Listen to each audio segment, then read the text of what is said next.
Now next is the relation between angle and time in a clock.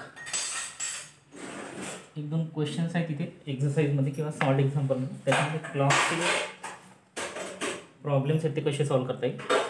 So relation between angle and time in a clock. आता हे relation कसं असेल.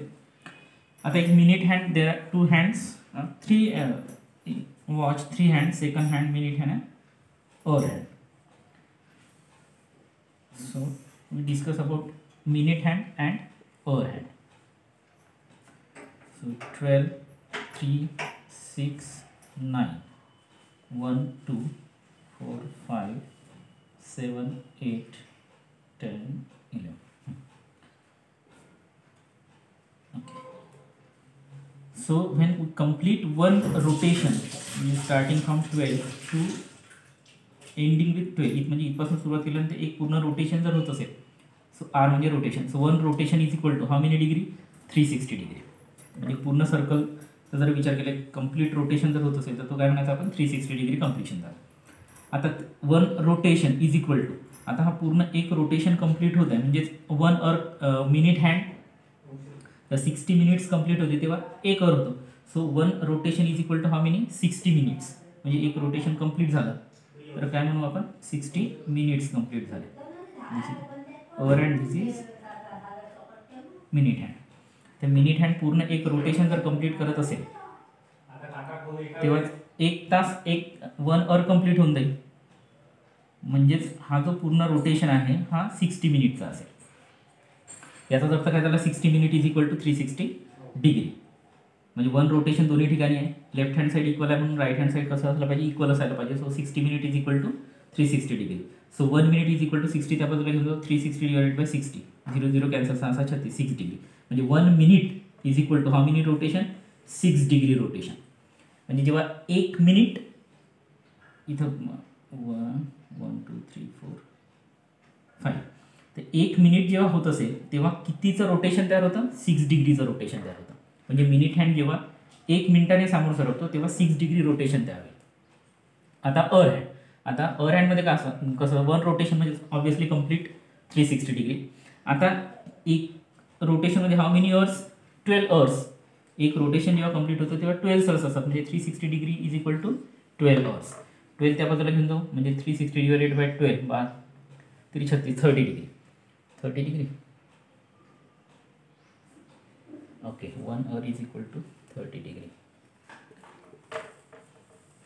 हां, म्हणजे 1 अवरचं जेव्हा rotation होत असेल तेव्हा किती डिग्री तयार होतील, 30 डिग्री तयार होतील.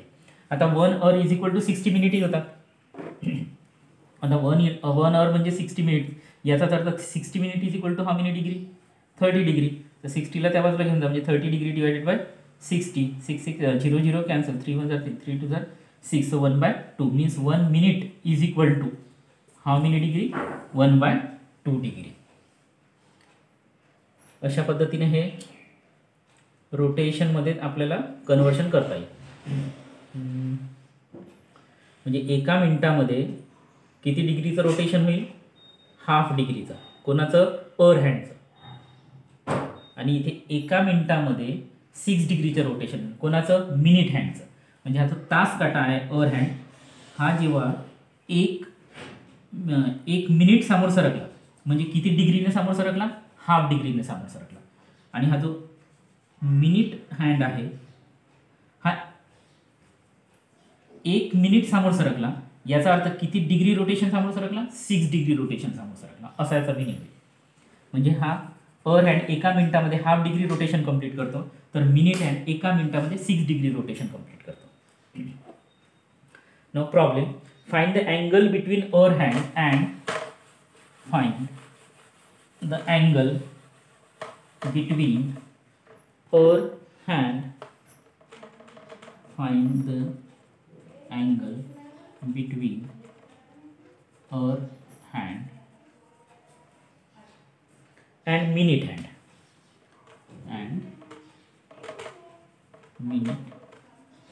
hand of a clock at 12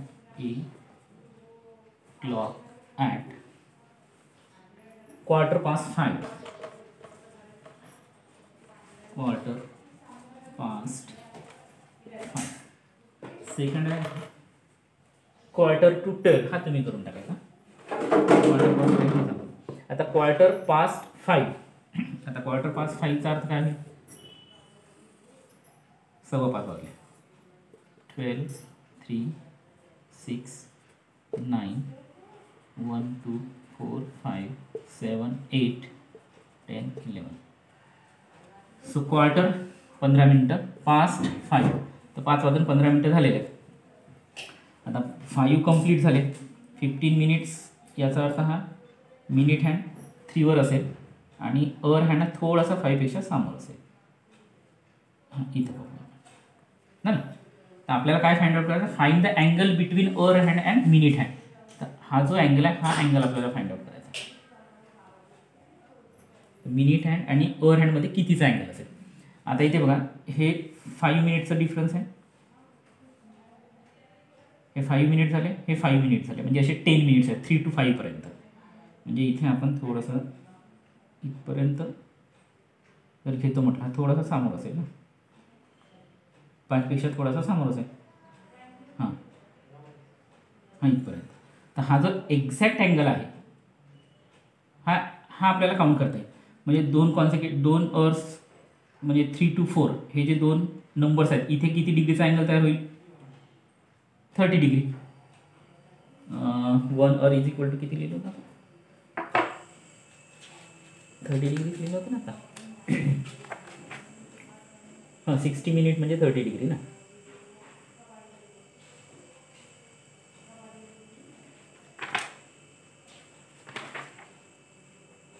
Past 5 minute hand is pointed to 3. So the angle between them is more than 60 degree. In 1 minute our hand turns. आपल्याला काय काढायचं आहे? तो एक्स्ट्रा. ओके. पूर्ण whole rotation is of 360 degree. So there are 12 parts. So 360 divided by 12. So 30 degree. एक part जो आहे, म्हणजे हा पूर्ण सर्कल हा मेनी पार्ट्समध्ये डिवाइड केला आहे? 12 पार्ट्समध्ये. हा संपूर्ण सर्कल म्हणजे 360 डिग्रीचा. त्याच्यापैकी 1 पार्ट जो आहे, म्हणजे एवढा एक पार्ट, हा दुसरा पार्ट, हा तिसरा पार्ट, हा चौथा पार्ट, हा पाचवा पार्ट, असा जर विचार केला तर 1 part is of 30 degree. So this angle is 30 degree, this angle is 30 degree, means angle between 3 to 5 is equal to 60 degree. So angle between 3 to 5 is equal to how many degree? 60 degree. आता राहिला फक्त हा छोटासा fraction, की या फ्रॅक्शनमध्ये our hand किती सामोर जाईल. इथपर्यंत तर ठीक आहे, 60 डिग्री भेटला. याच्यामध्ये हा छोटासा फ्रॅक्शन जो आहे तो आपल्याला ॲड करायचा. आता कसं ॲड करते? की व्हेन आता हा जेव्हा 12वर म्हणजे 12वर जेव्हा हा असेल मिनिट हँड, त्या एक्झॅक्ट 5 आणि 3चा अँगल झाला. आता हा इथपासून इथपर्यंत असं एक्स्ट्रा वाढलेला आहे, तेव्हा असा थोडासा इथपर्यंत सामोर गेला. आता इथून इथपर्यंत जेव्हा रोटेशन होते तेव्हा मिनिट हँडचं हे रोटेशन 12 पासून 3 पर्यंतचं, तर अवर हँडचं रोटेशन किती व्हायला पाहिजे? तर एका मिनिटामध्ये मिनिट हँडचं एका मिनिटासाठी अवर हँड किती डिग्री समोर सरकतो? Half degree. तर 15 मिनिट्ससाठी किती डिग्री समोर सरकेल तो? 1 मिनिट जर कंप्लीट करायचं असेल तर our hand half degree rotation समोर जातो. तर 15 मिनिट कंप्लीट करायचं असेल तर अवर हँड किती मिनिट समोर जाईल? 15 इंटू किती डिग्री समोर जाईल? 15 इंटू 1/2 डिग्री, म्हणजेच 15 7.5. सो 7.5 डिग्री रोटेशन हा एक्स्ट्रा जाईल. कोण? हा अवर हँड. म्हणजे 15 मिनिट्स होईपर्यंत अवर हँड इथपासून इथपर्यंत किती डिग्री एक्स्ट्रा समोर गेला? 7.5 डिग्री.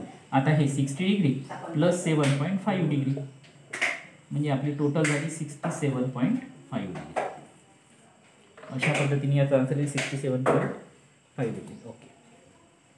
टेक्स्टबुकमध्ये जसं आहे तशाच पद्धतीने लिहायचं ते, फक्त हे समजून घ्या हे आलं कसं. म्हणजे 5 कंप्लीट झाला म्हणजे 5:15 झाला. 5:15 5:15 सहपास होते. आता 5 वाजेल तेव्हा हा जो काटा आहे मिनिट हँड हा इथं असेल आणि अवर हँड हा इथं असेल. आता जेव्हा 5:15 वाजता तेव्हा मिनिट हँड हा इथं असतो आणि अवर हँड इथे राहील का? नाही, हा इथे होईल थोडंसं सांगा. हा जेव्हा इथपर्यंत राहील तेव्हा याच्यातील डिस्टन्स किती आहे 3 to 5 3 to 4 4 to 5 म्हणजे इथला 5 मिनिट इथले 5 मिनिट. ते आपण हँडचा जर विचार केला तर हा टोटल संपूर्ण जो रोटेशन आहे 360 डिग्री याचे पार्ट्स किती तयार केले 12 पार्ट्स म्हणजे एक पार्ट हा 5 मिनिटाचा पार्ट म्हणजे 12 to 1 1 to 2 2 to 3 3 to 4 4 to 5 हा नंबर हा डिस्टन्स किती रोटेशनमध्ये असेल 30 डिग्रीच्या रोटेशनमध्ये असेल. म्हणजे इथपासून इथपर्यंत याला 30 डिग्री लागेल त्याला इथपासून इथपर्यंत त्याला 30 डिग्री म्हणजे 3 to 5 मधील जो अँगल आहे हा किती मेजरमेंटचा असेल 60 डिग्रीचा. आता राहिला हा एवढा छोटासा पार्ट. आता हा पार्ट कसा मोजायचा हा 3 पासून 12 पासून 3 पर्यंत जेव्हा मिनिट हँड येईल तेव्हा हँडचं रोटेशन किती डिग्रीमध्ये होईल तर एका मिनिटामध्ये 1 मिनिट जर हँड 1 मिनिट होताना हँड त्याच जागेवर राहील का 1 मिनिट झालं म्हणजे काही ना काही डिफ्लेक्शन झालं हँडमध्ये तर तो डिफ्लेक्शन किती डिग्रीचा होईल हाफ डिग्रीचा म्हणजे हाफ रोटेशन होईल हाफ डिग्री रोटेशन. मग असं 15 मिनिट झाले आता तर 15 मिनिटसाठी डिफ्लेक्शन किंवा रोटेशन किती होईल ऑब्वियसली 15 × 1/2 सो 7.5 डिग्री. मग आता हे 60 डिग्री आणि हा छोटासा म्हणजे 7.5 डिग्री दोघांची ॲडिशन करून टाका that is 67.5 degree. So this completes your first exercise 1.1 म्हणजे तुम्ही आता एक्सरसाइज 1.1 पूर्ण कम्प्लीट सॉल्व करू शकता. तर ते सोडवणे बाकी काही